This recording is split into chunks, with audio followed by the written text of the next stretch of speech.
wabula Museveni nga yetanatandika kusomesa mu ggwanga lya Tanzania. Emabegako katono mu 1973 yawasa Janet Kataha gwe yali amanyi okuviira ddala obuto mu 1958.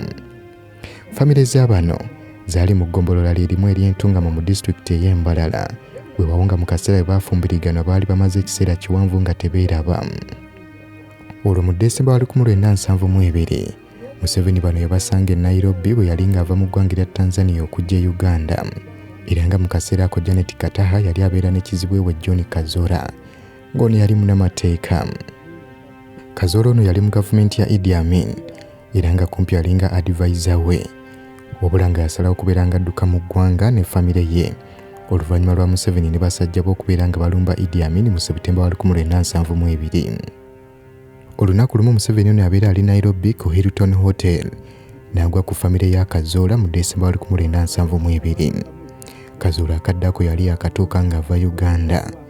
Weewaawo Museveni ono yali tasisinkanangako John Kazora ono, wabula abafamire ye yali abamanyi okugeza nga Janet Kataha ne Jennifer Nankunda. Bombiriri bano baali basomera mu ssomero lyerimu ne Museveni ery'ekyamate.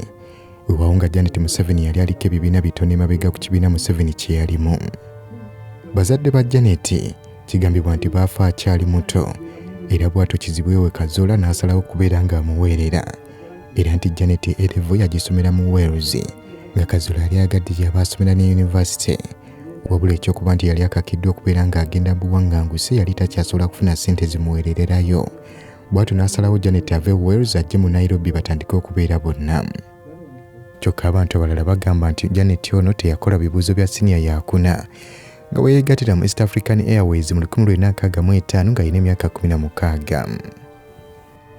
Wabula Museveni nga yakasisinkana Kazora ono, kigambibwa nti gavumenti ya Idi Amin yali etadde akazito ku gavumenti y'eggwanga erya Kenya ku bantu abaali badduse mu ggwanga lino nga kwotadde ne Kazora. Kazora yasalawo okubeera ng'ava mu ggwanga erya Kenya n'agenda mu England, wabula nga mu kugenda yali aleese ategeezezza nti Janet ono yagenda okubeera omukwanaganya we ssaako ne Museveni. Wabula ye Museveni ensonga yazisussa era okukakkana bano nga baagalanye. Okusinziira ku kitabo kye Song the Mustard Seed, musajja mukulu Museveni yategeeza nti yafumbiriganwa ne Janet ono mu mwezi gwali gwa 8 1973. Era bwe batyo ne bazaala omwana waabwe yasooka Muhoozi ng'ennaku ssomeza 24 Ogwokuna 1974. Wabula mukadde Muhoozi we baamuzaalira, Museveni ssente yali talina nga n'amasannyalaze baagabasalako, nti era kyatwala emyezi 3 bano okubeera nga bazzaako amasannyalaze. Wabula okugazzaako, Muhoozi yasanyuka ebitagambika kubanga yali talabanga ku balubu zaaka. Ekyokuba nti Museveni yali afunye famire ng'alina okugirabirira, yasalawo okubeera ng'anoonya omulimu era okukakkana ng'afunye omulimu gw'obusomesa ku Moshi Cooperative College, ng'eno yasomesanga ba Diploma Economics ssaako ne Development Studies. Wabula ng'entalo zonna nga kwotadde n'okulwanyisa gavumenti ya Milton Obote kuwedde, bano baakomawo mu ggwanga lya Uganda mu mwezi ogwokutaano 1986, era bw'atyo n'atandikawo ekibiina ky'obwannakyewa ekya Uganda Women's Effort to Save Orphans. Teekako n'okubeera nga yateekateekanga seminars ez'abaana abakyali abavubuka mu Kampala. Kyokka mu myaka gy'ekyenda, First Lady ono yeesanga ng'alina okwewozaako olwa diguli gye yali afunye mu ssettendekero Makerere ya Education, gye baali bagamba nti teyali ntuufu.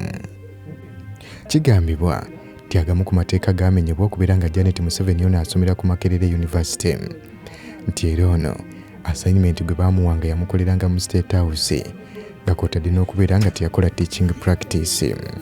Abantu abamu baavaayo ne bategeeza nti diguli Janet ono gye yafuna tiyali nnambulukufu bulungi, nti era amateeka agamu baagajjawo okumusobozesa okubeera ng'asoma, nga kigambibwa nti assignments ezaaweebwanga ono yazikoleranga mu State House nga ne teaching practice ono teyakola.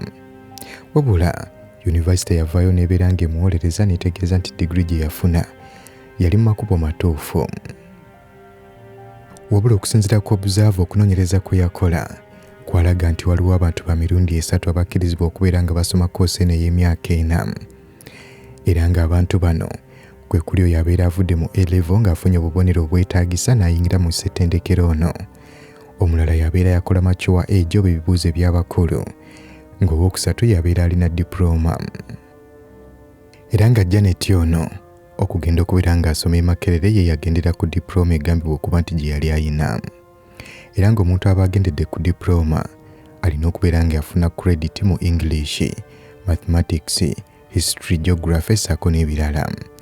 Era nga kuno bagattako experience ya myaka 3 omuntu ng'asoma. Wabula nga kigambibwa nti Janet Museveni bino byonna yali tabirina. Okusinziira ku manifesto ye mu kampeyini wa 2006, Janet yategeeza nti yakola diploma in early childhood education era nga yagikola wakati wa 1991 ne 1993. Era ono n'ategeeza nti alina ne Bachelor of Arts in Education gye yafuna e Makerere mu 1997. Kino kyongera okukakasa nti mutuufu Janet yali talina experience ya myaka 3 eyeetaagibwa omuntu owa diploma okubanga asoma degree mu education. Wabula okusinziira ku Professor Jesse Sekamwango ne yali Dean wa Education, yategeeza nti koose eno baali bagiteekerateekera abasomesa abaali bali mu kusomesa nga baagala kwongerako bwongezi mpapula zaabwe. Nga y'ensonga lwaki nti abayizi abaasomanga baali nga tebagenda kukola school practice. Okusinziira ku Sekamwa, yayongera n'akalatira ng'agamba nti Janet ono okubeera nga yakkirizibwa okuyingira bw'akikola lwakuba nti yali alina diploma ate era nga yasomesaako okumala emyaka 3. Nti okusomesa kwe yasomeseza mu Sweden okuva mu 1983 okutuuka 1986. Kyokka kino kikubagana ne manifesto Janet gye yakola eyali eraga nti diploma ya early childhood education yagifuna mu 1993 kyokka nga wano yali yavadde Sweden. Era Sekamwa kuno yagattako nti akakiiko akakola ku by'okuyingiza kwa Janet e Makerere empapula ze baazikwata ne bazigiraagiranya nga zijja mu ezo ezibeera zeetaagisa. Kyokka abamu bagamba nti wadde ekyo nga kyakolebwa naye Janet yali talina experience y'emyaka 3 yali yeetaagibwa. Abaasooka okubeera nga beemulugunya ku mpapula z'obuyigirize eza Janet Museveni baakikola mu kaseera we yeesobolerayo okubeera ng'ayingira politics mu mwaka gwa 2005 ne yeesimbawo ku kifo kya Ruhama County nga mu kiseera ekyo kyalimu muna FDC Augustine Ruzindana. Kigambibwa nti President Museveni yadde yali si musanyufu n'ekyamukyalawo okuyingira ebyobufuzi, wabula yali omu ku abo abaavaayo okubeera nga bamuwolereza ku diguri gye yali yafuna. Era nti omulundi gumu baali kulaale mu kitundu eky'entuŋŋamo n'ayita Deputy Vice Chancellor wa Academics Dr. Lilian Ekirikubinza Tebatemwa eyali Chairman wa Admissions Board ate era yali akola nga Vice Chancellor okuva yajja atangaaze ku diguri ya Janet gye yali yafuna. Tebatemwa ono oluvannyuma lwa President okumwanjula, Tebatemwa yavaayo n'ayogerako eri abantu nga bakakasa nga diguri ya Janet bwe yali entuufu. Ono ng'amaze okukola bino, olupapula lw'amawulire olwa The Observer lwamutuukirira okubeera ng'avaayo atangaaze, kyokka n'ategeeza ng'ensonga eyo bw'atasobola kubeera ng'avaayo kugyogerera mu mawulire. Ono yabuuzibwa obanga era akyatambulira ku ebyo bye yayogera ku Raale, wabula ono n'agaana okuddamu era bw'ate essimu n'agiggyako. Era kyavaayo ne kitegeerekeka nti Janet ono teyagendako mu lecture n'omulundi n'ogumu, nga baprofesa bagendanga ku State House Nakasero gye baamusomesezanga. Sekamwa yakakasa okubeera nti y'omu ku abo abaagendanga ku State House okusomesa Janet ono, wabula bwe yabuuzibwa obanga kino kikkirizibwa n'ategeeza nga Academic Registrar baalina obuyinza okulagira omuyizi yenna okumusomeseza w'abeera ali. Kyokka ye Professor Jeffro Oploti yagaana okubeera ng'agenda mu State House okusomesezaayo ng'agamba nti si kibiina. Wabula Sekamwa ono engeri gye yali nti yakulira Department ya Education yagaana okubonereza Oploti ono olw'okubanga yagaana okugenda mu State House okusomesezaayo, era nga Sekamwa yategeeza nti yali tasobola kumubonereza kubanga musajja mukulu Oploti yali siniya we. Era nga mu kiseera ekyo Sekamwa ono ye yali azze embigere bya Oploti nga Dean wa Education. Oploti yali alina kusomesa Janet psychology, wabula baamufunira abasomesa abalala abaagendanga ne bamusomesa, era nga kigambibwa nti mu kaseera k'ebibuuzo Janet ono ye teyatuulanga na banne. Nti wabula amazima gali nti Vice Chancellor Professor John Sebuufu yava mu ofiisi y'okumala akaseera n'alekera Janet ono nga mwe yakoleranga ebibuuzo. Bw'oba ogeraageranyizza ne muganda wa musajja mukulu Yoweri Museveni nga ye General Sali Musale, ono ye bwe yaddayo okubeera ng'asoma mu Ngabo Academy mu kitundu eky'Embalala mu 1999, ono ye yeegattanga mu bayizi aba bulijjo era nga yayambala ne uniform n'atuula n'akola ebibuuzo ebya siniya ey'okuna. Ono era kyekimu ne mu A-level yagendanga n'asoma ne banne era nga ne uniform ajambala. Sale Musale kigambibwa nti yadduka ku ssomero ng'ali mu siniya ya 3 okubeera ng'agenda mu Moscow okulwana ne mukulu we Yoweri Museveni. Era nga mu 1972 bwe yagendera mu Moscow yali alina emyaka 16 egy'obukulu. Abantu bangi empapula zaabwe zisaziddwamu nga babalanga lwakubeera nti engeri gye baafunamu ebifo mu ssettendekero Makerere eriko akabuuza. Ekyokulabirako ye yaliko Minisita Francis Baavu ng'ono masters degree ye yasazibwamu nga bakulu baategeeza nti bali tebasobola kubeera nga beesigama ku mpapula ze yali yayigirako okuvuga ennyonyi okubeera ng'ayingira mu ssettendekero oyo. Wabula ng'era omulundi omulala Janet ono bwe yeesanga ng'alina okwewozaako gwali mwaka gwa 2003 mwezi gwali gwa 8 ono ssaako ne Pulezidenti Museveni baavaayo okubeera nga bawolereza ekyokuba nga baakwata muwala waabwe Natasha ne bamutwala mu ddwaliro e Germany ne bamusaasaanyizaako obukadde bw'ensimbi za Uganda 180 kubanga azaala.